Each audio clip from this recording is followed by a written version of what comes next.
Hello friends, मैं सुरुचि BPSC Gurukul 1 में आपका स्वागत करती हूँ।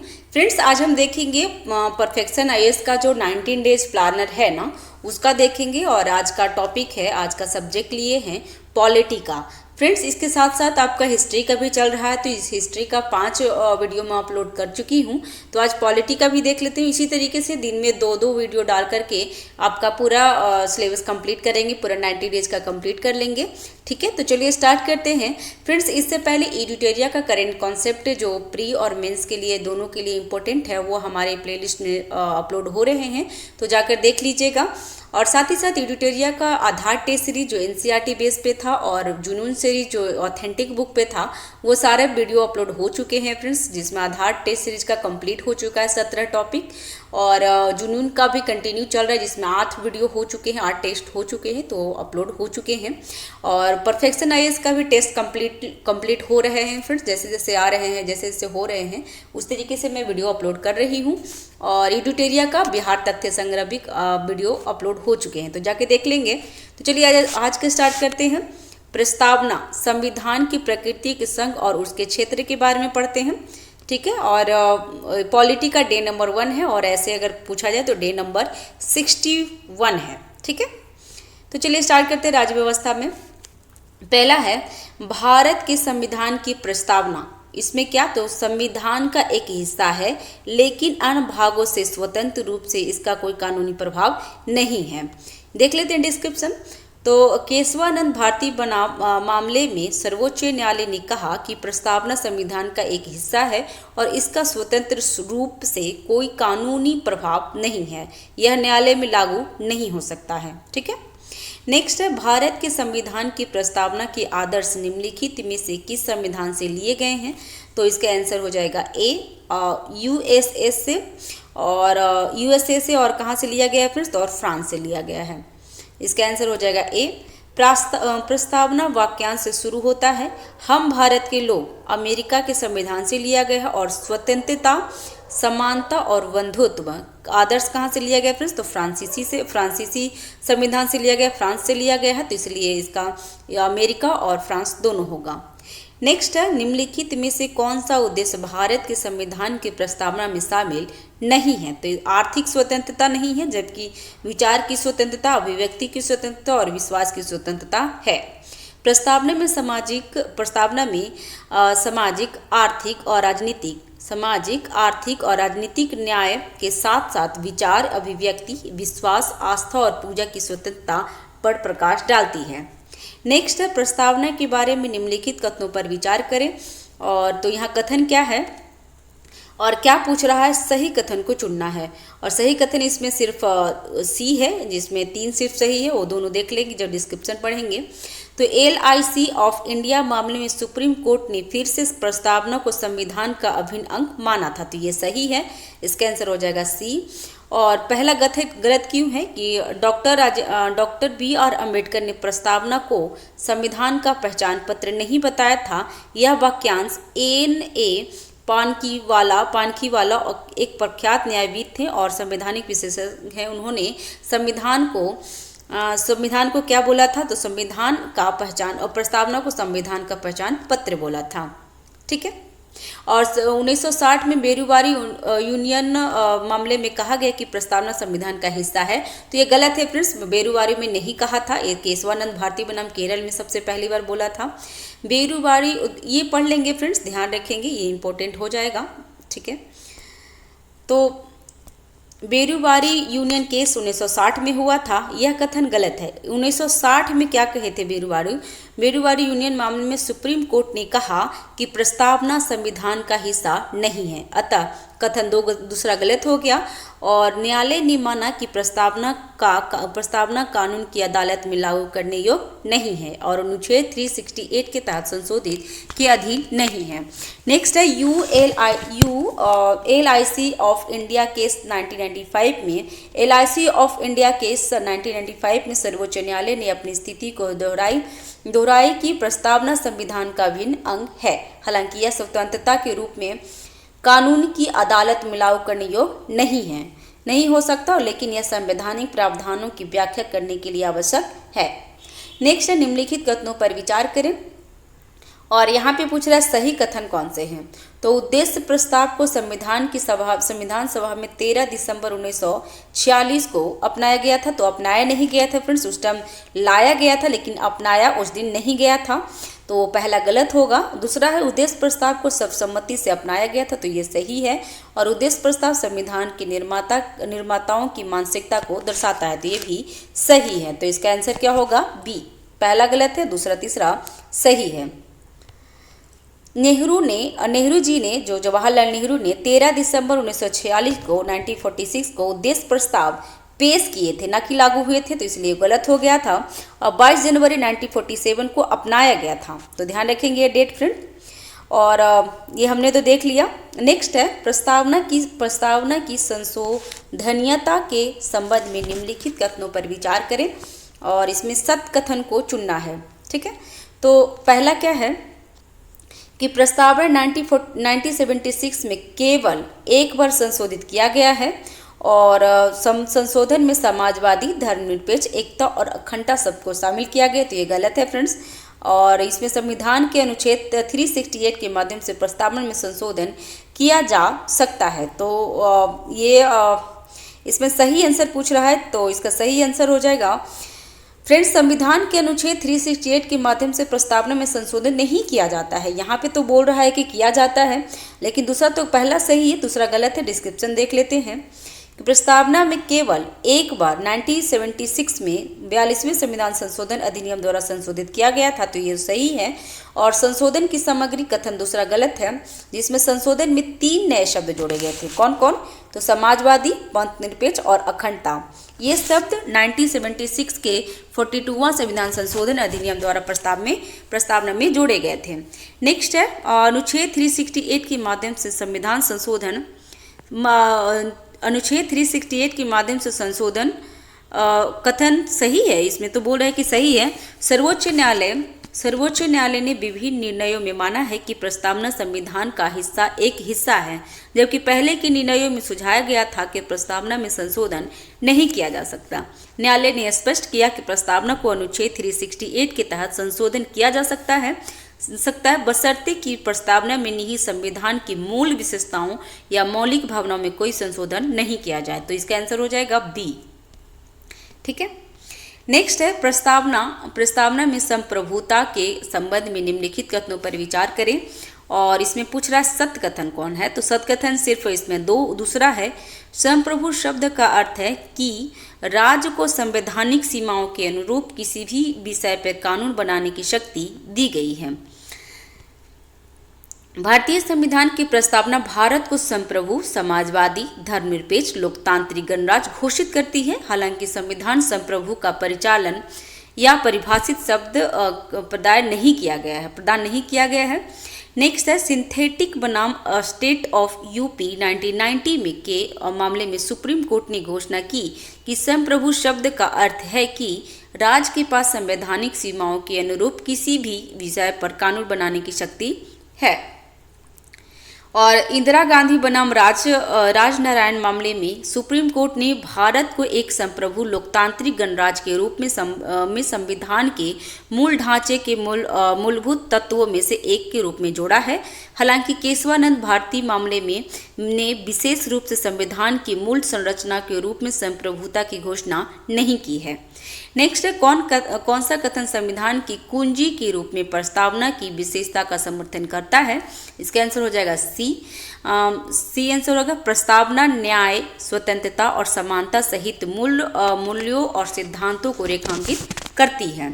ठीक है, और नेक्स्ट है फ्रेंड्स, चैनल पे अगर नए हैं तो चैनल को सब्सक्राइब कर लीजिएगा, दोस्तों के साथ शेयर कीजिए फ्रेंड्स। कोई भी त्रुटि रहती है तो कमेंट बॉक्स में बता सकते हैं, मैं कमेंट देखती हूँ फ्रेंड्स और उसका रिप्लाई भी करती हूँ। ठीक है, ये पता नहीं इसका क्या हो गया है इस सिस्टम का, मैं इसमें रीस्टार्ट भी मैं पूरा कर चुकी हूँ, फॉरवर्ड भी मार चुकी हूँ, फिर भी पता नहीं क्यों ज़्यादा हैंग हो रहा है। ठीक है, नेक्स्ट है क्वेश्चन,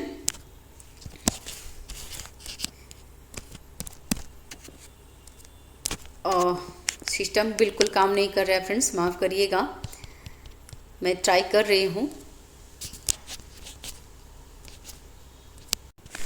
ठीक है फ्रेंड्स, नेक्स्ट है भारतीय संविधान की प्रस्तावना में धर्मनिरपेक्ष शब्द के बारे में निम्नलिखित कथनों पर विचार करें। और यहाँ पे पूछ रहा है कौन से सही हैं, तो देख लेते हैं धर्मनिरपेक्ष में कौन कौन से सही हैं फ्रेंड्स। तो धर्मनिरपेक्ष शब्द को 1976 में 42वें संविधान संशोधन संविधान के स्पष्ट रूप में जोड़ा गया था, तो ये सही है। धर्म की स्वतंत्रता में मौलिक अधिकार की गारंटी देने वाले अनुच्छेद 25 से 28, 25 से 28 धर्मनिरपेक्ष शब्द से जुड़ने के बाद संविधान में शामिल किया गया है और भारतीय संविधान धर्मनिरपेक्षता की नकारात्मक अवधारणा को दर्शाता है। तो इसमें देख लेते हैं क्या है फ्रेंड्स, वो तो हमें इसका आंसर हो जाएगा बी, जिसमें पहला तो सही है लेकिन दूसरा और तीसरा दोनों गलत है। धर्मनिरपेक्षता शब्द 1976 में 42वें संविधान संशोधन द्वारा संविधान में स्पष्ट रूप से जोड़ा गया था और धर्म की स्वतंत्रता में मौलिक अधिकार की गारंटी देने वाले अनुच्छेद 25 से 28 पहले से ही संविधान का हिस्सा था। धर्मनिरपेक्ष शब्द को जोड़ने के बाद इन अनुच्छेदों को शामिल नहीं किया गया है, तो दूसरा भी गलत हो गया।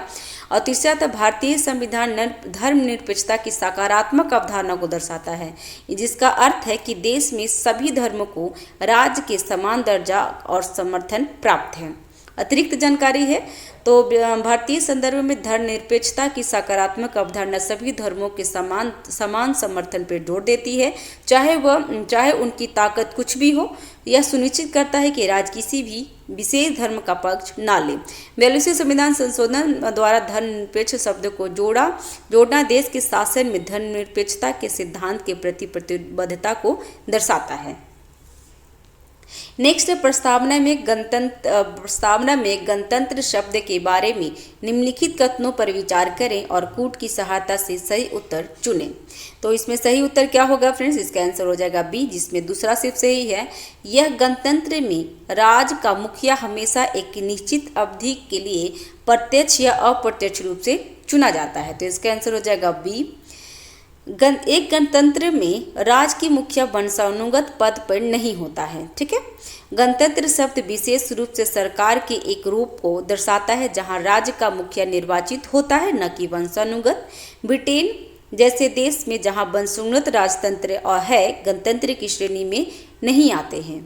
और गणतंत्र में राज का मुखिया हमेशा प्रत्यक्ष या अप्रत्यक्ष रूप से एक निश्चित अवधि के लिए चुना जाता है। यह राजतंत्र के विपरीत है जहां राज का मुखिया अक्सर वंशानुगत पद पे धारण करते हैं। और प्रस्तावना में गणतंत्र शब्द भारत में वंशानुगत राजतंत्र की उपस्थिति को नहीं दर्शाता है। यह दर्शाता है कि भारत एक निर्वाचित प्रमुख है और राष्ट्रपति है और जिसे चुनावी प्रक्रिया के माध्यम से चुना जाता है। अतिरिक्त जानकारी में क्या है, तो प्रस्तावना में गणतंत्र शब्द भारतीय राजनीति के लोकतांत्रिक और निर्वाचित प्रकृति को दर्शाता है। भारत के राष्ट्रपति का चुनाव एक निर्वाचन मंडल द्वारा किया जाता है जिसमें संसद के दोनों सदनों और राज्यों और केंद्र शासित प्रदेशों के विधानसभाओं के निर्वाचित सदस्य शामिल होते हैं। राष्ट्रपति का कार्यकाल 5 साल का होता है, तो ध्यान रखेंगे फ्रेंड्स।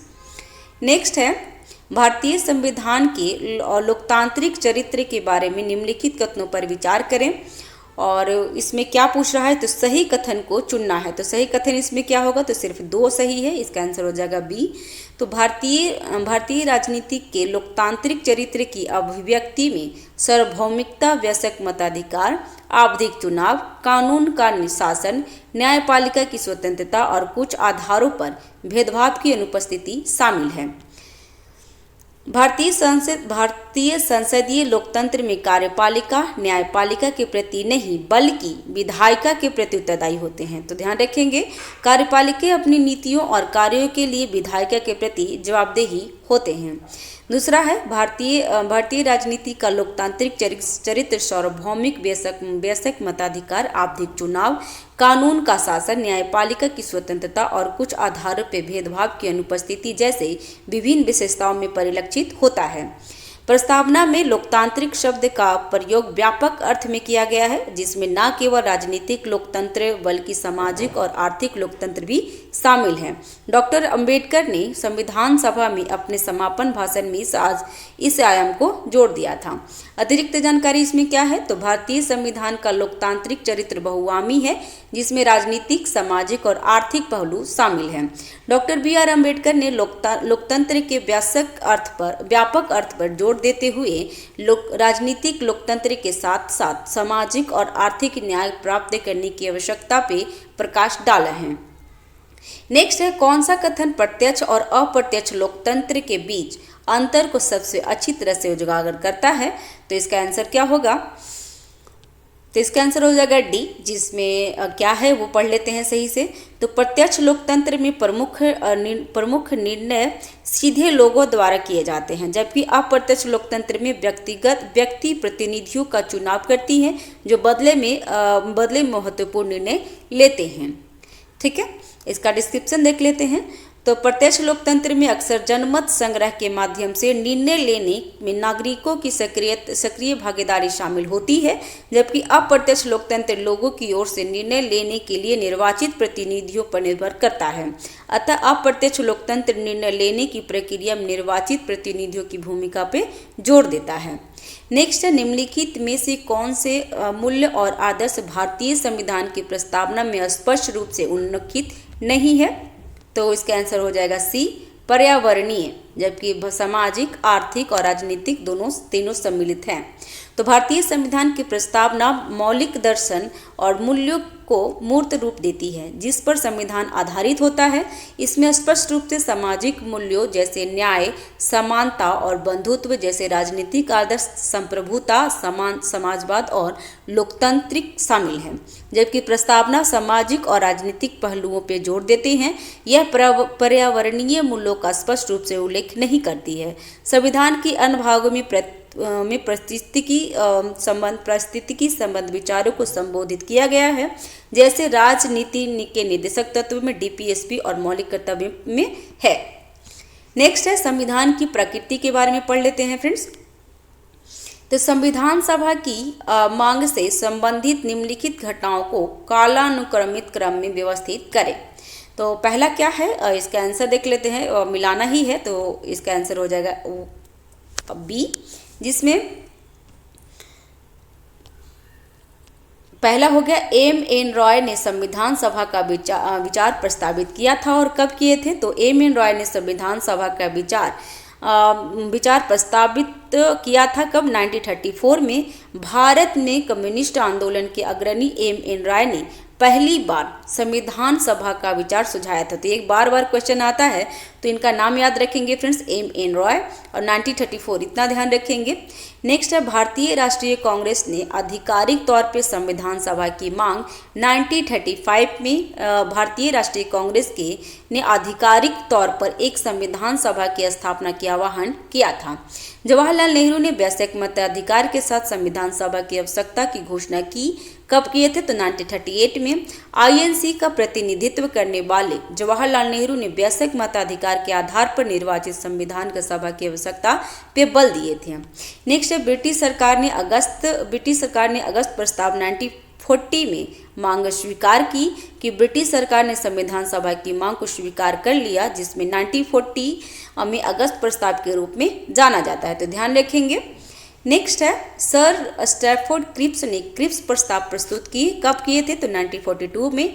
1942 में ब्रिटिश कैबिनेट के सदस्य सर स्टैफोर्ड क्रिप्स ने द्वितीय विश्व युद्ध के बाद एक स्वतंत्र संविधान के निर्माण के लिए एक मसौदा प्रस्ताव पेश किए थे। मुस्लिम लीग ने क्रिप्स प्रस्ताव को खारिज कर दिया, विभाजन की वकालत की और क्रिप्स प्रस्तावों से असंतुष्ट मुस्लिम लीग ने भारत के 2 स्वतंत्र राज्यों में विभाजित करने पर जोर दिया, जिसमें से प्रत्येक ने अपनी संविधान सभा हो। कैबिनेट मिशन भारत भेजा गया और संविधान सभा के गठन और संविधान निर्माण पर चर्चा को सुविधाजनक बनाने के लिए एक कैबिनेट मिशन भारत भेजा गया था, तो ध्यान रखेंगे। नेक्स्ट है 13 दिसंबर 1946 को जवाहरलाल नेहरू ने विधानसभा में ऐतिहासिक उद्देश्य प्रस्ताव पेश किया। इस प्रस्ताव का उद्देश्य क्या था? तो इसका आंसर हो जाएगा बी, संवैधानिक ढांचा के उद्देश्य और दर्शन को रेखांकित करना। 13 दिसंबर 1946 में जवाहरलाल नेहरू ने संविधान सभा में उद्देश्य प्रस्ताव पेश किया था। इस प्रस्ताव ने भारतीय संविधान के निर्माण के लिए मार्गदर्शन सिद्धांतों के रूप में कार्य किया। संविधान पहला है, संविधान सभा ने भारत को एक स्वतंत्र संप्रभु गणराज्य घोषित करने और इसके शासन के लिए एक संविधान का मसौदा तैयार करने का दृढ़ संकल्प व्यक्त किए। स्वतंत्र भारत इसके घटक भागों और सरकारी अंगों की शक्ति और अधिकार लोगों को से प्राप्त किए थे। संविधान का उद्देश्य सभी नागरिकों को न्याय, सामाजिक, आर्थिक और राजनीतिक अधिकारों की गारंटी देता था, जिसमें कानून और सार्वजनिक नैतिकता के अधीन स्थिति, अवसर और विभिन्न रूपों की स्वतंत्रता की समानता शामिल है। नेक्स्ट है अल्पसंख्यकों, पिछड़ों और आदिवासी क्षेत्रों और दलित वर्गों के लिए पर्याप्त सुरक्षा उपाय प्रदान किया जाना थे। ठीक है, तो ध्यान रखेंगे फ्रेंड्स। नेक्स्ट है संविधान सभा के बारे में निम्नलिखित कथनों पर विचार करें। और इसमें क्या पूछ रहा है फ्रेंड्स, एक मिनट फ्रेंड्स। संविधान सभा के बारे में निम्नलिखित कथनों पर विचार करें, तो क्या क्या है इसमें देख लेते हैं फ्रेंड्स। ठीक है, तो पूछ क्या रहा है, सही कथन को चुनना है। तो 1 और 2 सही है, जो सही है वो पढ़ लेते हैं, बाकी डिस्क्रिप्शन में पढ़ लेंगे। तो प्रत्येक ब्रिटिश प्रांत को सौंपी गई सीटें तीन प्राथमिक समुदाय हैं, मुस्लिम, सिख और जनरल के बीच उनकी आबादी के अनुपात में वितरित की जानी थी।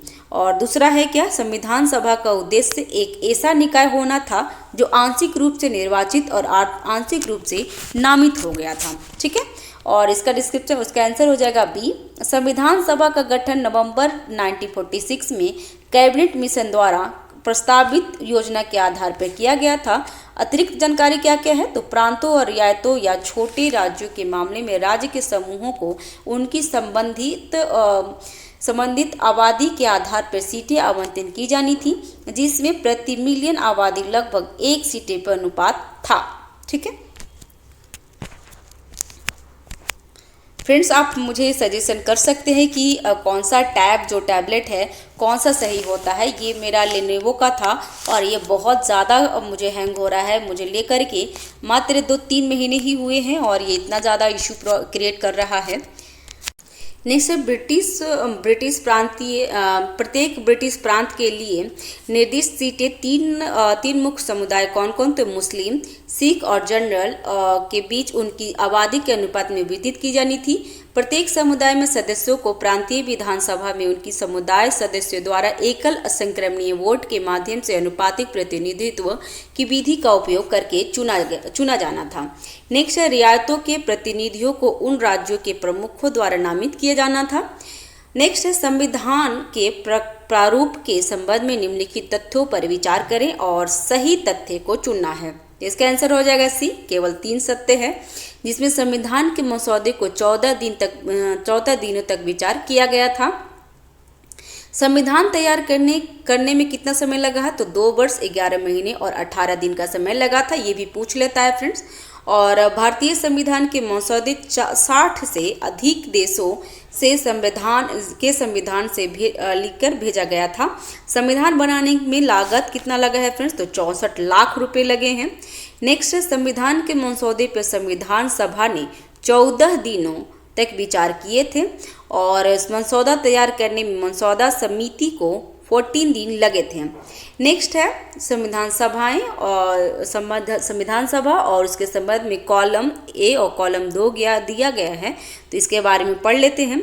तो HBR अयंकर कौन थे, तो HBR अयंकर सचिव थे। सर BN राव कौन थे, तो सर BN राव कानूनी सलाहकार। और SN मुखर्जी संविधान के मुख्य प्रारूपकार थे। और SC मुखर्जी कौन थे, तो CA के उपाध्यक्ष थे। तो इसका आंसर हो जाएगा ए। ठीक है, संविधान सभा में उपाध्यक्ष AC मुखर्जी और VT किरमसाचारी थे। और संविधान की सुलेखिका किसने लिखा था? तो प्रेम बिहारी नारायण राजादा ने अंग्रेजी में की थी और बसंत कृष्ण वैद ने हिंदी में किए थे। संविधान की सजावट किसने किया था? तो बेहर राम मनोहर सिन्हा ने अंग्रेजी के लिए और नंदलाल बोस हिंदी के लिए किए थे। संविधान सभा का प्रतीक क्या है? तो हाथी है। मूल संविधान हिंदी और अंग्रेजी दोनों में संसद की पुस्तकालय में हीलियम से भरे केस में रखा गया है, तो ध्यान रखेंगे। नेक्स्ट है संविधान सभा CA के कामकाज के बारे में निम्नलिखित कथनों पर विचार करें। और यहाँ पे पूछ रहा है गलत कथन को पूछ रहा है, तो गलत 2 और 3 और 4 है गलत है, तो इसका आंसर हो जाएगा A। और पहला सही है, तो पहला जो सही है वो पढ़ लेते हैं, बाकी हम डिस्क्रिप्शन में कवर कर लेंगे। तो पहला है संविधान सभा की पहली बैठक 9 दिसंबर 1946 को हुई थी और उसी दिन संविधान का मसौदा तैयार करना शुरू हुआ था, तो ये सही है। और संविधान सभा की पहली बैठक 9 दिसंबर 1946 को हुई थी और पहली बहस का शीर्षक अस्थायी अध्यक्ष का चुनाव था। संविधान का मसौदा तैयार करना उसी दिन शुरू हो गया था और संविधान का मसौदा तैयार करने के लिए 29 अगस्त 1947 को प्रारूप समिति का गठन हुआ था। तो ये डेट याद रखेंगे फ्रेंड्स। प्रारूप समिति का क्या हुआ था? 29 अगस्त 1947 को। संविधान सभा की पहली बैठक में 111 सदस्य ने भाग लिया था। संविधान पर 26 नवंबर 1949 को उस दिन उपस्थित संविधान के 284 सदस्य द्वारा हस्ताक्षर किए गए थे। और संविधान सभा के सबसे वरिष्ठ सदस्य डॉक्टर सच्चिदानंद सिन्हा को फ्रांसीसी प्रथा, ये ध्यान रखेंगे फ्रेंड्स, अभी किसी एग्जाम में पूछ लिया था कि कहाँ से ये प्रथा लिया गया था सबसे वरिष्ठ सदस्य का, तो फ्रांसीसी प्रथा का पालन करते हुए संविधान सभा का अस्थायी अध्यक्ष चुना गया था। सच्चिदानंद सिन्हा का नाम JP कृपलानी ने सुझाया था। डॉक्टर राजेंद्र प्रसाद 11 दिसंबर 1946 को संविधान सभा के अध्यक्ष चुने गए थे और दोनों बिहार से रिलेटेड थे फ्रेंड्स, तो ध्यान रखेंगे, बहुत बार पूछा भी है। नेक्स्ट है संविधान बनाना और कानून बनाना, ये दोनों कार्य अलग अलग दिनों में किए गए थे। जब भी संविधान सभा संविधान निकाय के रूप में मिलता था तो डॉक्टर राजेंद्र प्रसाद उसका नेतृत्व करते थे और जब भी संविधान सभा विधायी निकाय के रूप में मिलता था तो GV मालवंकर उसका नेतृत्व करते थे। नेक्स्ट है संविधान सभा की प्रमुख और छोटी समितियों के बारे में निम्नलिखित कथनों पर विचार करें और यहाँ पे सही कथन को चुनना है, तो 2 और 3 सही है। तो सरदार वल्लभ भाई पटेल ने प्रांतीय संविधान समिति का नेतृत्व किया था और प्रक्रिया नियम समिति के अध्यक्ष डॉक्टर राजेंद्र प्रसाद थे, तो इसका आंसर हो जाएगा C। जवाहरलाल नेहरू ने संघ की शक्तियां, संघ के संविधान और संघ के राज्यों की समिति का अध्यक्षता की। संचालन समिति का अध्यक्ष डॉक्टर राजेंद्र प्रसाद थे। दूसरा सही है, सरदार वल्लभ भाई पटेल ने प्रांतीय संविधान और मौलिक अधिकारों का सलाहकार समिति के अध्यक्ष बनाए गए थे उनको। और राजेंद्र प्रसाद ने प्रक्रिया नियम समिति और संचालन समिति के अध्यक्ष बने थे।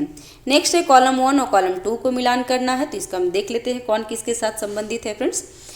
तो इसका आंसर हो जाएगा B। राष्ट्रीय ध्वज कब अपनाया गया था? तो राष्ट्रीय ध्वज 12 जुलाई 1947 को अपनाया गया था। ध्यान रखिएगा 12 जुलाई को ऐसे भी याद रख सकते हैं कि जब झंडा बनेगा तभी तो फहराया जाएगा, जो 15 अगस्त को फहराया गया था तो 22 जुलाई को उसको अपनाया गया है। डॉक्टर राजेंद्र प्रसाद भारतीय राष्ट्रपति बने थे, तो कब बने थे? तो 24 जनवरी 1950 को। उद्देश्य प्रस्ताव कब लाया गया था? तो उद्देश्य प्रस्ताव अपनाया कब गया था? तो उद्देश्य प्रस्ताव 22 जनवरी 1947 को और प्रारूप समिति 29 अगस्त और 29 अगस्त 1947 को अपनाया गया था, तो ध्यान रखेंगे, इसका आंसर हो जाएगा B। ये हमने डिस्क्रिप्शन में ये सारे कुछ पढ़ लिए हैं तो वो पढ़ने की ज़रूरत नहीं है। नेक्स्ट है भारतीय संविधान के लागू होने के संदर्भ में 26 जनवरी को क्या महत्व है? तो इसका आंसर हो जाएगा B, पूर्ण स्वराज दिवस मनाना। 26 जनवरी को विशेष रूप से इसके ऐतिहासिक महत्व के कारण संविधान के लागू होने की तिथि के रूप में चुना गया था। इस तिथि को 1930 में भारतीय राष्ट्रीय कांग्रेस ने लाहौर अधिवेशन के प्रस्ताव के बाद पूर्ण स्वराज दिवस मनाया था और इस दिन को भारत में गणतंत्र दिवस के रूप में मनाया जाता है। इसकी अध्यक्षता किसने की थी फ्रेंड्स लाहौर अधिवेशन को? तो जवाहरलाल नेहरू। तो ध्यान रखेंगे, बहुत बार पूछा हुआ है। और कब हुई थी? तो 1929 में। नेक्स्ट है, निम्नलिखित में से कौन संविधान सभा की आलोचना नहीं किए हैं? निम्नलिखित में से कौन संविधान सभा की आलोचना नहीं है? तो समावेशी प्रतिनिधित्व। संविधान सभा को प्रतिनिधि निकाय न होने, संप्रभु निकाय न होने, आवश्यक रूप से लंबा समय लेने और कांग्रेस पार्टी के वकील राजनेताओं के वर्चस्व के लिए आलोचना का सामना करना पड़ा है। समावेशी प्रतिनिधि के विचार को आमतौर पर एक सकारात्मक पहलू के रूप में देखा जाता है। समावेशी प्रतिनिधित्व के पक्षधर एक विविध विधानसभा के लिए तर्क देते हैं जो समाज की सभी वर्गों को पर्याप्त प्रतिनिधित्व करती है। नेक्स्ट है, निम्नलिखित कथनों पर विचार करें और सत्य कथन को चुनना है। तो इसमें सत्य कथन कौन से है? तो इसमें 2 है और पहला गलत है। तो अभी हम लोग देख लेंगे डिस्क्रिप्शन में। तो भारत के सर्वोच्च न्यायालय ने भारत के संविधान को 99वें संविधान संशोधन को न्यायपालिका की स्वतंत्रता का उल्लंघन माना है। तो ये सही है फ्रेंड्स, और उसे कैंसिल भी कर दिया गया है। तो इसका आंसर हो जाएगा बी। भारत के संविधान ने 39वें संविधान संशोधन ने प्रधानमंत्री के चुनाव को न्यायिक समीक्षा से परे कर दिया, क्योंकि इसे इंदिरा गांधी के प्रतिनिधित्व प्रधानमंत्रित्व काल में आपातकाल के दौरान अधिनियमित किया गया था, जिसने स्वयं के सीट के चुनाव पर उस समय सवाल उठाए जा रहे थे।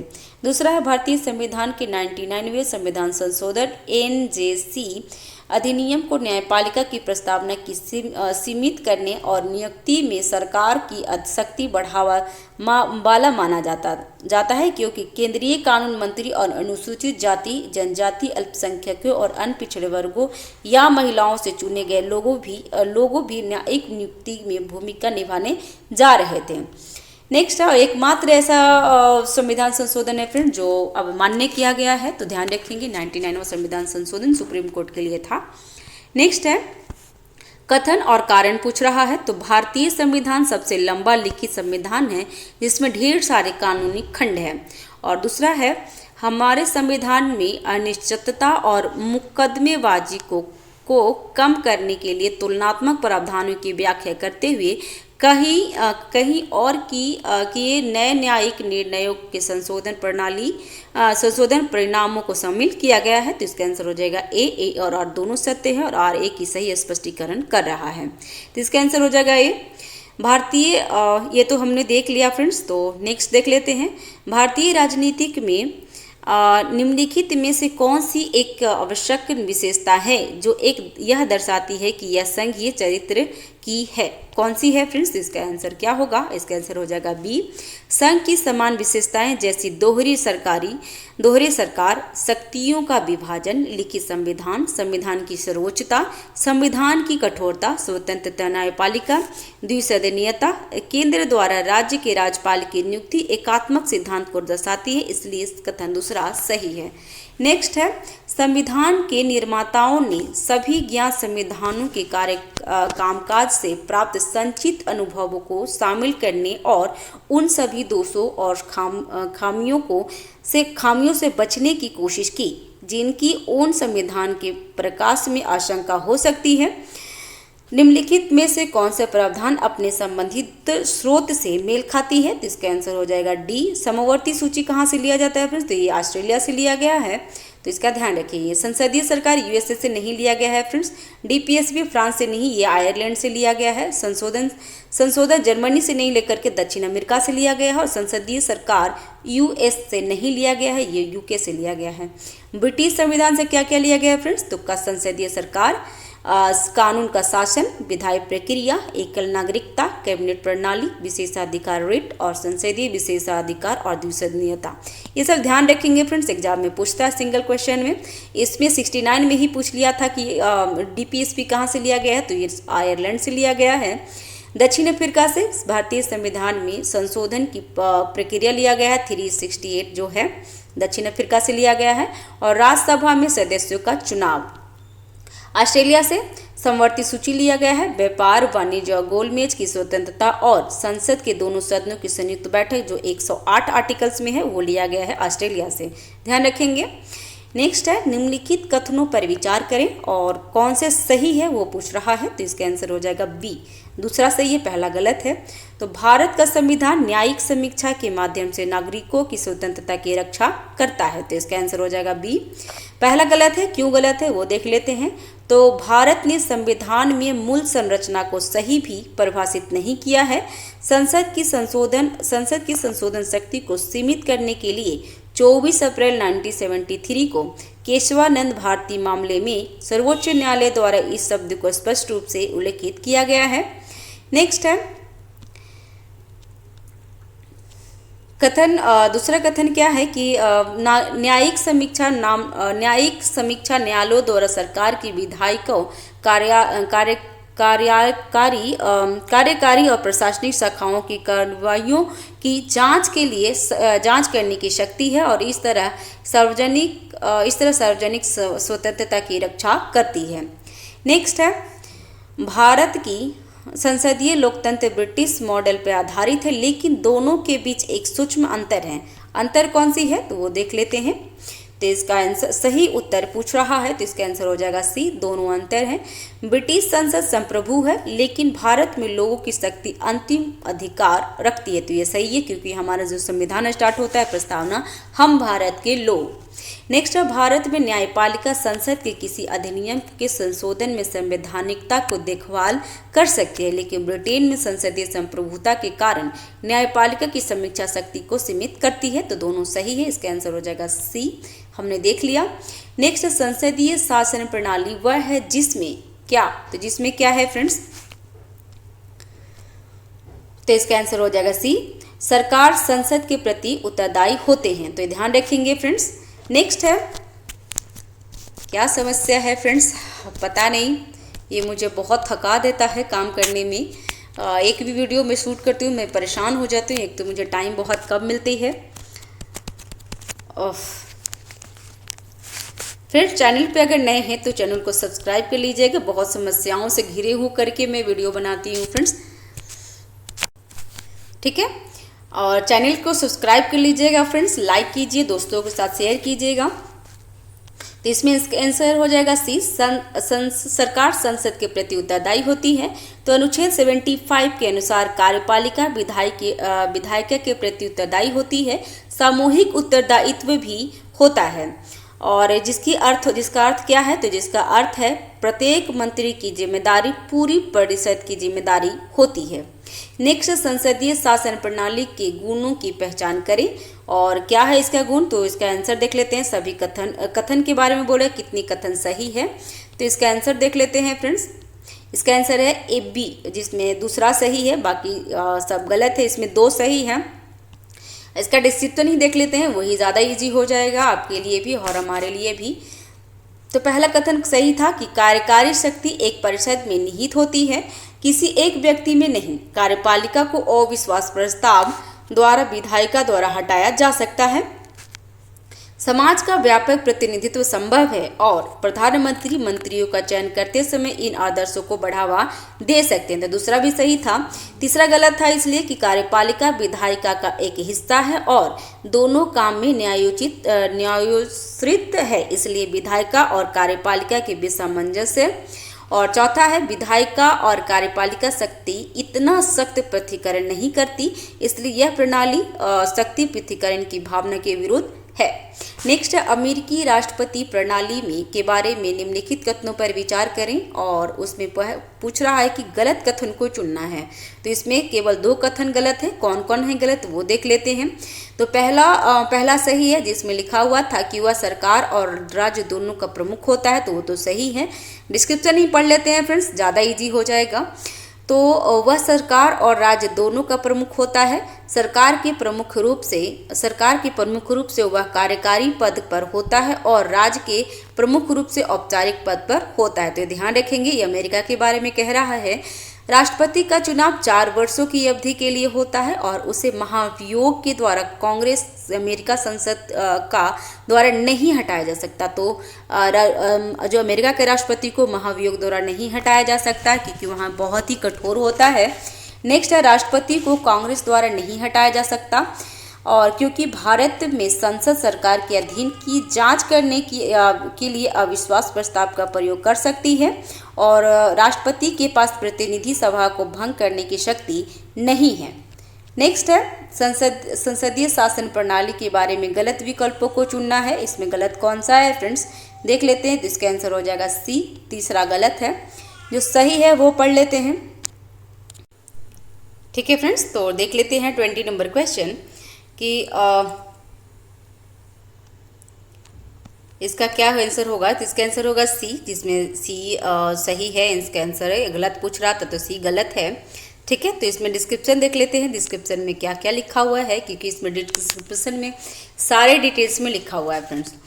तो यद्यपि संसदीय प्रणाली नीति और शासन को अस्थिर रखती है, भारतीय प्रणाली में अधिक जिम्मेदारी की गारंटी है।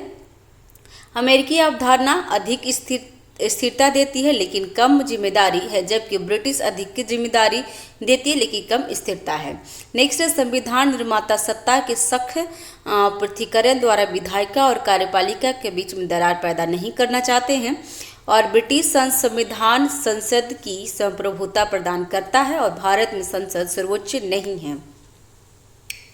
ठीक है, नेक्स्ट है भारत प्रधानमंत्री दोनों सदनों में से किसी एक सदस्य हो सकता है, लेकिन ब्रिटेन में प्रधानमंत्री को निचले सदन का ही सदस्य होना अनिवार्य किया गया है। नेक्स्ट है संसदीय शासन प्रणाली के लाभों की पहचान करें और इसमें क्या है। तो इसका कार्यपालिका विधायिका के प्रति उत्तरदायी होती है। तो इसका आंसर हो जाएगा सी। कार्यपालिका और विधायिका के एक दूसरे के प्रति निर्भर होकर काम करते हैं। विधायिका के सदस्य कार्यपालिका बनाते हैं, इसलिए भारतीय प्रणाली में अमेरिकी संविधान की तरह ही सत्ता के सख्त पृथक्करण का पालन नहीं करती है। नीति की स्थिरता और निरंतरता सुकुशल नहीं है, क्योंकि सरकार हर 5 साल में बदल जाती है। इसे समाप्ति अवधि से पहले भी बदला जा सकता है। कार्यपालिका विधायिका के प्रति उत्तरदायी होती है और यह संसदीय सरकार का मूल सार है। और भारत में सरकार के मुखिया को आसानी से बदला जा सकता है, लेकिन जिसके लिए चुनाव की आवश्यकता नहीं होती है, क्योंकि सदन में बहुमत साबित करने वाली पार्टी का नेता ही प्रधानमंत्री बन जाता है। तो ध्यान रखेंगे। नेक्स्ट है निम्नलिखित कथनों पर विचार करें और कौन सा कथन यहाँ पे सही पूछ रहा है। तो सही देख लेते हैं। इसका आंसर हो जाएगा डी, इसमें कोई भी सही नहीं है। तो देख लेते हैं पहला गलत क्यों है। तो वेस्टमिनिस्टर शासन प्रणाली संसदीय शासन प्रणाली के अंतर्गत कार्यपालिका नीतियों और कार्यों के लिए विधायिका के प्रति उत्तरदायी होती है। और दूसरा गलत क्यों था। तो राष्ट्रपति नाम मात्र के कार्यपालिका है और प्रधानमंत्री वास्तव में कार्यपालिका होते हैं। तो ध्यान रखेंगे। इसका आंसर हो जाएगा डी। नेक्स्ट है संसद द्वारा विशेष बहुमत से संविधान में बड़े बदलाव करने के मार्ग में एक बड़ा बाधा न्यायिक रूप से नवीन सिद्धांत है, जिसे केवल तभी समाप्त किया जा सकता है जब केशवानंद मामले में 13 न्यायाधीशों की पीठ से बड़ी पीठ उस मामले के निर्णय को पलटने के लिए तैयार हो। निम्नलिखित में से कौन सा प्रावधान उपरोक्त कथन से संबंधित है। तो इसका आंसर है मूल संरचना। केशवानंद भारतीय मामले की उत्पत्ति केरल की भूमि सुधारों से जुड़ी हुई है, जिन्हें 1950 से 1960 के दशक में पेश किया गया था। श्री केशवानंद भारती ने सुधारों की संवैधानिकता को चुनौती देते हुए एक याचिका दायर की, क्योंकि उन्होंने संविधान के मूल ढांचे का उल्लंघन किया था। इसके कारण केशवानंद भारती का ऐतिहासिक निर्णय आया, जिसने विधायी शक्तियों को सीमित कर दिया और मूल संरचना सिद्धांत को बरकरार रखा गया, जिसका कानून बनते समय उल्लंघन नहीं किया जाना चाहिए। ठीक है, नेक्स्ट है निम्नलिखित कथनों पर विचार करना है और सही कथन को चुनना है। तो सही कथन कौन सा है फ्रेंड्स। इसका आंसर हो जाएगा बी। वह व्यक्ति की स्वतंत्रता की रक्षा के लिए राज्य प्राधिकरण को प्रतिबंधित करता है। गलत पहला क्यों है और दूसरा सही है। संविधान सरकार का अर्थ है कि एक ऐसी सरकार जो संविधान के सर्वोच्च आदर्शों की रक्षा के लिए संसद के अधिकार को सीमित करती है, जो भारत के लोगों से अधिकार प्राप्त करती है। नेक्स्ट है निम्नलिखित कथनों पर विचार करें और सही कथन को चुनना है। तो इसमें पहला सही है, इसका आंसर हो जाएगा ए।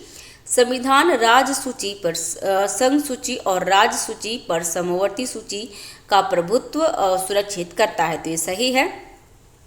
दूसरा गलती है कि राष्ट्रपति शासन के तहत बनाया गया कानून राष्ट्रपति शासन के समाप्त होने पर अस्तित्व में नहीं रहता, तो ये गलत है फ्रेंड्स। संविधान संघ सूची को राज्य सूची पर तथा समवर्ती सूची को राज्य सूची पर प्रभुत्व प्रदान करता है। ओवरलैप्स होने की स्थिति में संघ सूची राज्य सूची पर तथा राज्य सूची समवर्ती सूची राज्य सूची पर प्रभुत्व रखती है। दूसरा कथन गलत है। राष्ट्रपति शासन के बाद भी कानून लागू रहता है, लेकिन राज्य विधानमंडल द्वारा कानून को बाद में निरस्त या परिवर्तित किया जा सकता है, तो ध्यान रखेंगे ये स्वतः समाप्त नहीं होता है। नेक्स्ट है, निम्नलिखित कथनों पर विचार करें और कथन और कारण दिया हुआ है, तो इसका देख लेते हैं क्या है। तो पहला है, हमारे संविधान निर्माताओं ने संसद को एक सरल प्रक्रिया द्वारा राज्यों को पुनर्गठित करने का अधिकार दिया, जिसका सार यह है कि प्रभावित राज्य अपने विचार व्यक्त कर सकते हैं, लेकिन संसद की इच्छा का विरोध नहीं कर सकते, तो ये सही है। भारत सरकार अधिनियमों के तहत प्रांतों का समूह लोगों के सामाजिक, सांस्कृतिक या भाषाई विभाजन के बजाय ऐतिहासिक और राजनीतिक कारणों पर आधारित था, तो दोनों सही है। इसका आंसर हो जाएगा ए और आर दोनों सत्य है और आर ए की सही स्पष्टीकरण कर रहा है। ठीक है फ्रेंड्स, तो अभी हमने देख लिया था भारतीय संघ संयुक्त राज्य अमेरिका की पारंपरिक संघीय प्रणाली से भिन्न है, क्योंकि यह संसद को अपनी इकाइयों अर्थात राज्यों के नए क्षेत्र के गठन और सीमाओं आदि में परिवर्तन या अखंडता को उनकी सहमति या सहमति के बिना बदलने का अधिकार देता है, क्योंकि भारतीय संघ स्वतंत्र राज्यों के बीच एक समझौता का परिणाम नहीं है, ध्यान रखेंगे। नेक्स्ट है संघ और उसके क्षेत्र के बारे में। तो अनुच्छेद 1 के संबंध में निम्न कथनों पर विचार करें और कितने कथन सही हैं वो देखना है इसमें। तो इसका आंसर हो जाएगा ए, जिसमें केवल एक ही कथन सत्य है।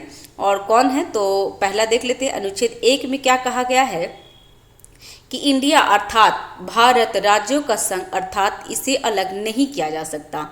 B.R. अम्बेडकर ने कहा कि भारतीय महासंघ एक संघ था और क्योंकि यह संयुक्त राज्य अमेरिका की तरह ही राज्यों के बीच समझौता का नतीजा नहीं है। संयुक्त राज्य अमेरिका 13 ब्रिटिश उत्तरी अमेरिका उपनिवेशी द्वारा अंग्रेजों के खिलाफ विद्रोह करने के बाद अस्तित्व में आया था और 13 उपनिवेशों ने विद्रोह के बाद 1976 में संयुक्त राज्य अमेरिका के रूप में स्वतंत्रता की घोषणा की थी और किसी भी राज्य को भारतीय संघ से अलग होने का अधिकार नहीं था। देश एक अभिन्न इकाई और अविनाशी है। तो देश क्या है? देश एक अभिन्न इकाई है और अविनाशी है, ध्यान रखेंगे। नेक्स्ट है, कथन दूसरा भी गलत था कि नाम के बारे में संविधान सभा में एक मत नहीं था, इसलिए दोनों नामों को अपनाया गया है, इंडिया अर्थात भारत। कथन तीसरा गलत है। भारत संघ में केवल संघ प्रणाली के सदस्य या केंद्र सरकार साथ साझा किए गए राज्य शामिल है, जिसमें भारत के क्षेत्र में राज्य, केंद्र शासित प्रदेश और वे क्षेत्र शामिल है जिसे सरकार भविष्य में हासिल कर सकता है। नेक्स्ट क्वेश्चन, दूसरा नंबर क्वेश्चन कि भारतीय संविधान के अनुच्छेद 1 के अनुसार भारत को राज्यों के संघ के रूप में वर्णित किया गया है। इस शब्द का क्या अर्थ है? तो इसका आंसर है सी, राज्यों के संघ शब्द से केंद्र शासित प्रदेश को बाहर रखना। भारत के क्षेत्र शब्द से राज्य और केंद्र शासित प्रदेश दोनों शामिल हैं। साथ ही साथ भविष्य में होने वाले संभावित अधिग्रहण भी शामिल हो सकते हैं, इसलिए पहला गलत है।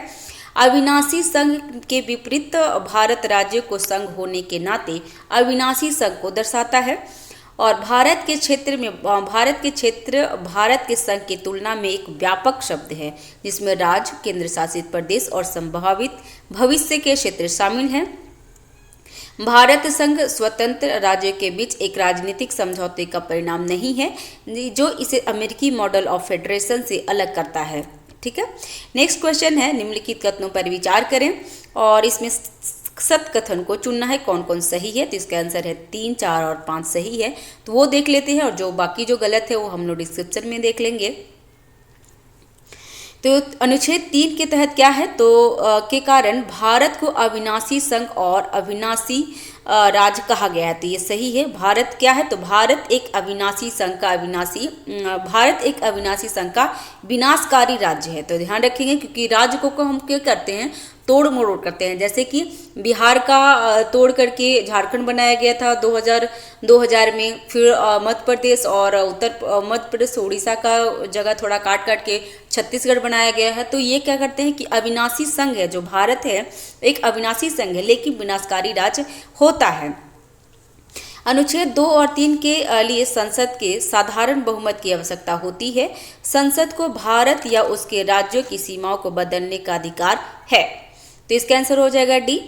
पहला गलत था, क्यों कि भारतीय संघ और उसके क्षेत्र का उल्लेख भारत के भाग 1 में अनुच्छेद 1 से 4 में किया गया है। और कथन दूसरा भी गलत था कि अनुच्छेद 1 में भारत यानी भारत राज्यों का संघ है, इसमें 28 राज्य और 8 केंद्र शासित प्रदेश है। भारत के क्षेत्र में राज्य, केंद्र शासित प्रदेश और क्षेत्र शामिल हैं जिन्हें भारत द्वारा अधिग्रहण किया जा सकता है, इसलिए भारत का क्षेत्र हमेशा भारतीय संघ से बड़ा होता है। नेक्स्ट है अनुच्छेद 3 में क्या है, ये हम लोग देख लिए थे फ्रेंड्स, तो इसको बार बार रिपीट करने की आवश्यकता नहीं है। ठीक है, वही समस्या है फ्रेंड्स, आप मुझे कुछ सजेशन करें। ठीक है, नेक्स्ट क्वेश्चन है, निम्नलिखित कथनों पर विचार करें और यहाँ पे सत कथन को चुनना है। तो इसका आंसर हो जाएगा बी, जिसमें 1960 में 9वां संविधान संशोधन अधिनियम अनुच्छेद 368 के तहत भारत के किसी क्षेत्र को किसी विदेशी राज्य को सौंपने वाला पहला संशोधन अधिनियम था। तो इसका आंसर हो जाएगा बी। पहला गलत है, क्यों है, तो राज्य और केंद्र शासित प्रदेशों के नाम और उनकी सीमा का उल्लेख संविधान की पहली अनुसूची में किया गया है। दूसरा है 9वां संविधान संशोधन अधिनियम भारत और पाकिस्तान की सरकारों के बीच असम, पंजाब और पश्चिम बंगाल राज्यों और त्रिपुरा के केंद्र शासित प्रदेश की सीमा से संबंधित कुछ सीमा विवाद को निपटाने के लिए समझौता था। नेक्स्ट है नए राज्य के गठन के मामले में निम्नलिखित में से कौन सा कथन सही नहीं है। तो इसका आंसर हो जाएगा सी, इस तरह के कानून को अनुच्छेद 368 के तहत संविधान का संशोधन माना जाता है। तो ये बिल्कुल गलत है फ्रेंड्स। नए राज्य को गठन के लिए 368 का कोई जरूरत नहीं होती है। इसका पहला देख लेते हैं क्या सही है। तो अनुच्छेद 3 में कहा गया है कि संसद कानून द्वारा किसी राज्य से किसी क्षेत्र को अलग करके या 2 या अधिक राज्यों को पूरी तरह से या भागों को मिलाकर या किसी क्षेत्र को किसी राज्य के हिस्से में मिलाकर नया राज्य बनाया जा सकता है। नेक्स्ट है ये बी और डी सही है। कौन कौन है उसमें, क्या क्या है, तो यह राष्ट्रपति को पूर्ण अनुमति से विधेयक प्रस्तुत करके किया जा सकता है और जो विधेयक को संविधान राज्य विधानमंडल को संदर्भित करता है। हालांकि उसके विचार राष्ट्रपति और संसद के बाध्यकारी नहीं होता, तो ध्यान रखेंगे फ्रेंड्स। नेक्स्ट है अनुच्छेद 4 में कहता है कि ऐसा परिवर्तन को अनुच्छेद 368 के तहत संशोधित नहीं माना जाएगा। नेक्स्ट है किसी विदेशी राज्य को भारतीय क्षेत्र सौंपने के उद्देश्य से विधेयक के लिए निम्नलिखित अवधारणा निम्न की आवश्यकता होती है। क्या क्या होती है फ्रेंड्स, इसका आंसर हो जाएगा बी, संसद में विशेष बहुमत का। बेरुवारी यूनियन मामले में सुप्रीम कोर्ट का निर्णय आया कि सुप्रीम कोर्ट ने कहा कि समाप्ति सौंपने से अलग है, क्योंकि सौंपने से भारतीय क्षेत्र का एक हिस्सा कम हो जाता है जो किसी राज्य का हिस्सा है, इसलिए राज्य का अनुसमर्थन आवश्यक है। नेक्स्ट है निम्नलिखित में से किसका उल्लेख भारतीय संविधान के अनुच्छेद 1 में नहीं मिलता है। तो इसका आंसर है डी, भारत एक राज्यों का संघ है, उसमें नहीं लिखा है। अनुच्छेद 1 में भारत को राज्यों का संघ बताया गया है, न कि राज्यों का समूह बताया गया। तो ध्यान रखेंगे, एक क्वेश्चन आता है, भारत के क्षेत्रों को 3 श्रेणी में विभाजित किया गया है, केंद्र शासित प्रदेश, राज्य क्षेत्र और भारत द्वारा अधिग्रहित क्षेत्र। 1 मिनट फ्रेंड। नेक्स्ट है निम्नलिखित में से कौन सा अनुच्छेद भारतीय क्षेत्र के आंतरिक परिवर्तनों से संबंधित है। तो इसका आंसर हो जाएगा अनुच्छेद 3। अनुच्छेद 3 क्या कहता है वो देख लेते। अनुच्छेद 3 कहता है संसद कानून द्वारा क्या, तो किसी राज्य के क्षेत्र को अलग करके या 2 या अधिक राज्यों राज्यों या राज्यों के हिस्सों को मिलाकर या किसी क्षेत्र को किसी राज्य के हिस्से में मिलाकर नया राज्य बनाया जा सकता है।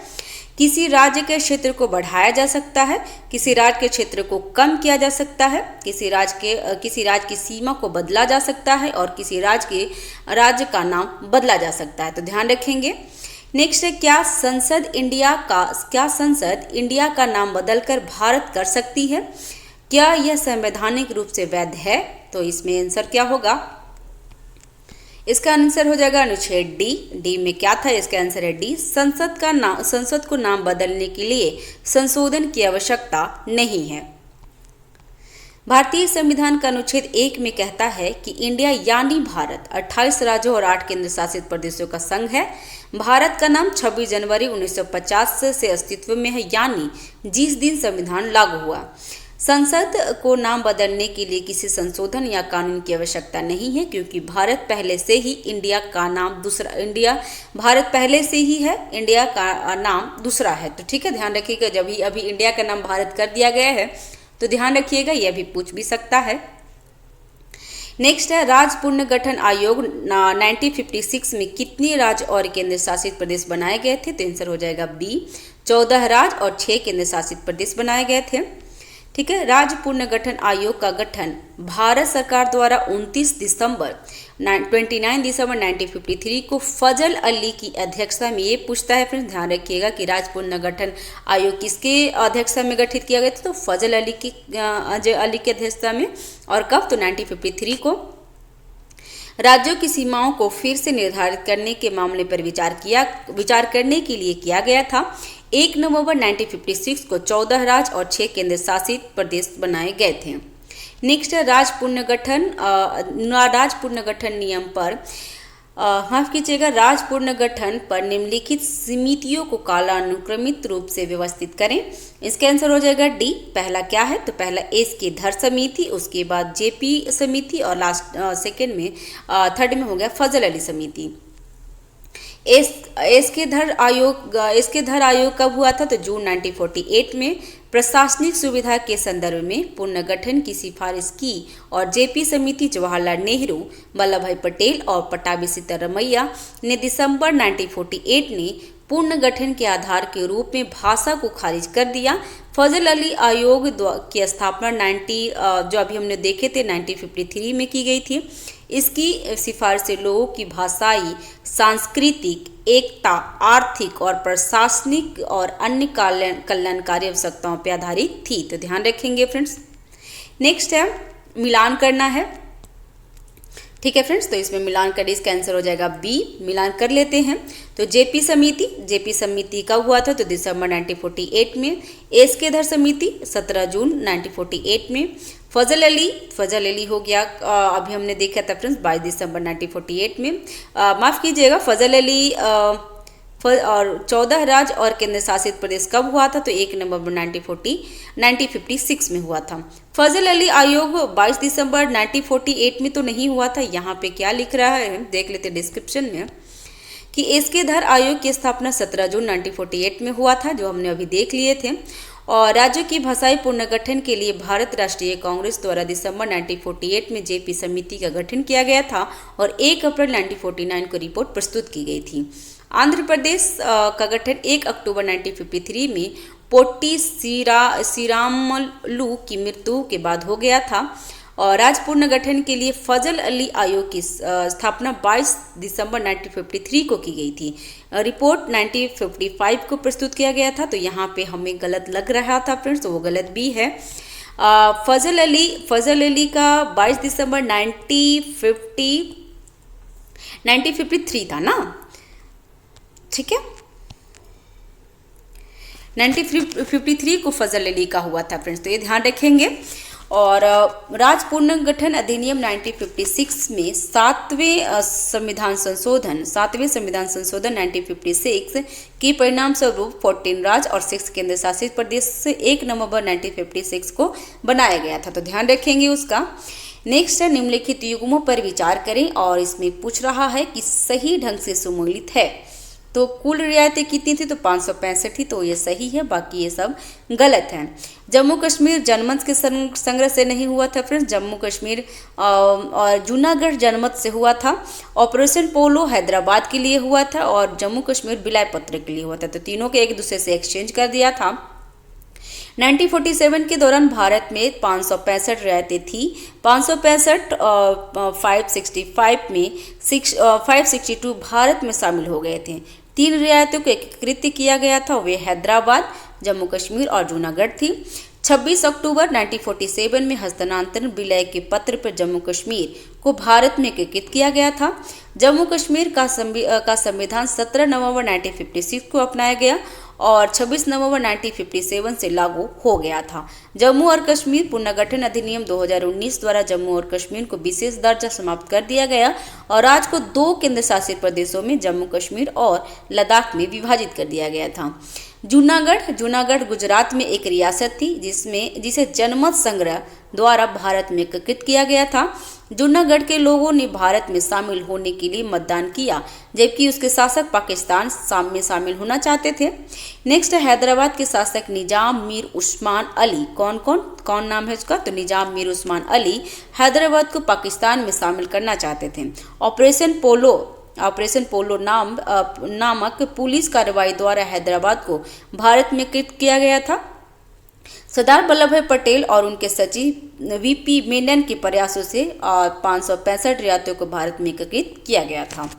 नेक्स्ट है, यहाँ पे सूची मिलान करना है और कब कौन सा मिला है वो देख लेंगे फ्रेंड, ठीक है। तो जो हमें आता है वो पहले मिला लेते हैं। छत्तीसगढ़ 2000 में हुआ था, गोवा 87 में हुई थी 1987 में, और मेघालय 72 में और हिमाचल प्रदेश 71 में हुआ था। तो इसका आंसर क्या होगा, यहाँ देख लेते हैं।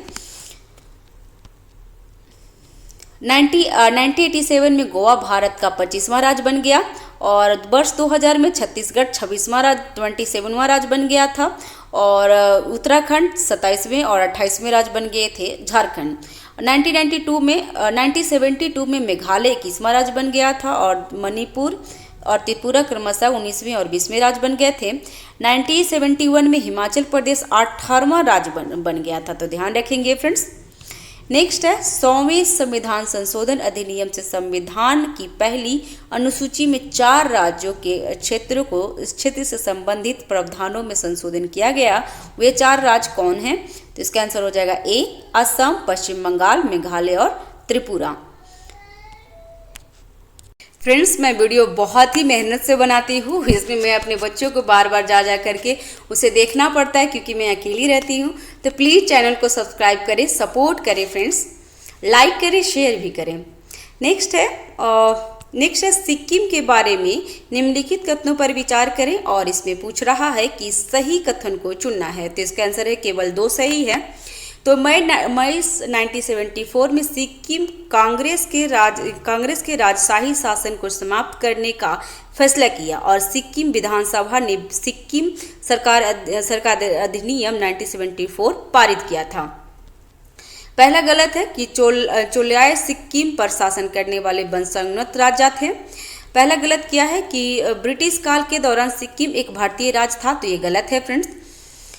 क्या वहाँ पे कौन राज करते थे, तो चोल्याय सिक्किम पर शासन करने वाले वंशानुगत राजा थे और इस अधिनियम ने सिक्किम सरकार को सिक्किम के सामाजिक, राजनीतिक और आर्थिक विकास के लिए भारत के राजनीतिक क्षेत्र में सिक्किम के लोगों का प्रतिनिधित्व प्रदान करना प्राप्त करने का अधिकार दिया। प्रभावी शक्ति सिक्किम प्रतिनिधि सभा के हाथों में चली गई और सम्राट संवैधानिक प्रमुख बन गए थे। नेक्स्ट है फजल अली आयोग द्वारा पहचाने गए कारकों को पहचानने जिन्हें राज्य के पुनर्गठन आधार पर बनाना चाहिए। तो देश की एकता और अखंडता का संरक्षण और सुदृढ़ीकरण करना है। नेक्स्ट है भाषाई और धार्मिक एकरूपता, तो वो नहीं है फ्रेंड्स। वित्तीय, आर्थिक और प्रशासनिक विचार, प्रत्येक राज्य में लोगों के कल्याण की योजना और संवर्धन पूरे राष्ट्र की तरह कमजोर है, तो ये आंसर हो जाएगा इसका सी, ठीक है। आंध्र प्रदेश के निर्माण और अन्य भाषाई राज्यों के निर्माण के व्यापक मांग के बाद के.एम. पन्नीकर और H.N. कुंजरू के साथ फजल अली की अध्यक्षता में 3 सदस्यीय आयोग की स्थापना की गई थी। उन्होंने एक भाषा एक राज्य के सिद्धांत को खारिज कर दिया और इसके बजाय निम्नलिखित बिंदुओं को प्रतिपादित किया था। पहला क्या है, तो देश की एकता और अखंडता का संरक्षण एवं सुदृढ़ीकरण, भाषाई और सांस्कृतिक एकरूपता जिसमें धार्मिक एकरूपता नहीं है, इसलिए कथन दूसरा गलत हो गया। तीसरा है वित्तीय, आर्थिक और प्रशासनिक विचार प्रत्येक राज्य में लोगों के कल्याण की योजना बनाना है और उसे बढ़ावा देना है। नेक्स्ट, निम्नलिखित राज्यों को उनके गठन के वर्ष से मिलान करें। तो यहाँ पे मिलान करना है, जो हमें आता है सबसे पहले वही कर लेंगे। मैं इसमें बार बार बोलती हूँ फ्रेंड्स कि एग्जाम अभी तो हमें आंसर जल्दी मिल जाता है फ्रेंड्स, लेकिन एग्जाम में आंसर नहीं मिलता है। तो एग्जाम में आपको यही करना है जो सब पहले बीपीएससी में 67 तक क्या था ना कि 5 ऑप्शन थे, तो हमें कंफ्यूज कर देता। 68 में भी 5 ऑप्शन थे फ्रेंड्स, तो ध्यान रखेंगे। और अभी क्या है कि अभी हमें ऑप्शन 4 मिलता है, तो अभी जो हमें आता है सबसे पहले वो कर लेंगे ना, तो इसमें चांसेस ज़्यादा होता है सही होने का। तो पहला क्या है, छत्तीसगढ़ हमको पता है कि 2000 में हुआ है, तो पहले इसको मिलान कर लेंगे। और डी का 2 है, तो डी का 2 में कौन है, ये दोनों है। उसके बाद सिक्किम, तो सिक्किम हुआ, सिक्किम का पूछा था फ्रेंड्स 69 में ही आई थिंक पूछा है, तो ध्यान रखिएगा। सिक्किम 1975 में मिल गया है, तो एक बी का कितना हो, 4 होना चाहिए, तो बी का 4 मतलब इसका ए आंसर हो गया। ऐसे मिलान करके एग्जाम में ऐसे आप मिलान करेंगे। नागालैंड का हो गया है 1963 में और हिमाचल प्रदेश को 1971 में मिलाया गया है। ठीक है, नेक्स्ट है इसमें भी स्तंभ मिलान करना है, तो देख लेते हैं। 10वां संविधान संशोधन, 12वां संविधान संशोधन, ये हमें इसमें सबसे हमें क्या आता है, तो हमें ये पता है क्योंकि बार बार पूछता है। तो 69वां संविधान संशोधन 1991 किसके लिए हुआ था, तो नई दिल्ली के लिए हुआ था। तो ये हम मिलान कर लेंगे। डी का 1 कौन है, तो डी का 1 हमारा ए है। तो देखिए एक हमें सिर्फ एक याद है और एक से हमने एक क्वेश्चन को सही बना लिया। तो आपको इसी तरीके से एग्जाम में भी ध्यान रखना है कि जो आपको आता है सबसे पहले वो मिलान करेंगे और मिला करके जो चारों ऑप्शन रहता है उसमें चुन लेंगे। उसके बाद आप मोस्ट ऑफ मिल जाता है आंसर। ठीक है, बहुत कम ऐसे होते हैं जिसमें दोनों मिलते जाते हैं और लास्ट में चेंज होता है। तो ये ध्यान रखेंगे फ्रेंड्स, ऐसे चीज़ें एक्सपीरियंस के बाद ही आते हैं, तो ध्यान रखिएगा। इसका आंसर हो गया ए। तो दादर और नागर हवेली 1954 में पुर्तगालियों के अधिग्रहण किया गया था, पुर्तगालियों से अधिग्रहण किया गया था। और 10वें संवैधानिक संशोधन अधिनियम 1961 द्वारा भारतीय केंद्र शासित प्रदेश बन गया था। गोवा दमन और द्वीप को पुलिस कार्रवाई के माध्यम से पुर्तगालियों से अधिग्रहण किया गया था। और 12वें संविधान संशोधन अधिनियम द्वारा 1962 द्वारा यह केंद्र शासित प्रदेश बन गया था। 1954 से फ्रांस से पांडिचेरी और का अधिग्रहण किया गया था। तो पांडिचेरी किससे अधिग्रहण किया गया फ्रेंड्स, तो ये फ्रांस लोग से। और कब, तो 1954 को। और 14वें संविधान संशोधन अधिनियम 1962 द्वारा यह केंद्र शासित प्रदेश बन गया था। तो पुडुचेरी 1962 में बना है। 1954 से 1962 तक इसे अधिग्रहण क्षेत्र के रूप में प्रशासनिक किया गया था। और 69 में संविधान संशोधन अधिनियम 1991 द्वारा नई दिल्ली को राष्ट्रीय राजधानी की क्षेत्र घोषित किया है। तो ध्यान रखेंगे फ्रेंड्स। ठीक है फ्रेंड्स, ये वीडियो हमारे यहाँ पे समाप्त हो रहा है। नेक्स्ट वीडियो में हम टेस्ट नंबर जो डे नंबर 62 हम लोग देख लेंगे। ठीक है, 61 नंबर हमने पूरा देख लिया है। चैनल पे नए हैं तो चैनल को सब्सक्राइब कर लीजिएगा फ्रेंड्स, लाइक कीजिए, शेयर कीजिए। वीडियो बनाने में काफ़ी समय लगता है और काफ़ी मेहनत लगता है, और मैं अपने बहुत सारे काम को या फिर अपनी नींद को त्याग करके मैं वीडियो बनाती हूँ। तो प्लीज़ चैनल को सब्सक्राइब करें, लाइक करें, शेयर करें दोस्तों के साथ। ठीक है, thank you, have a nice day, keep watching, keep learning, thank you.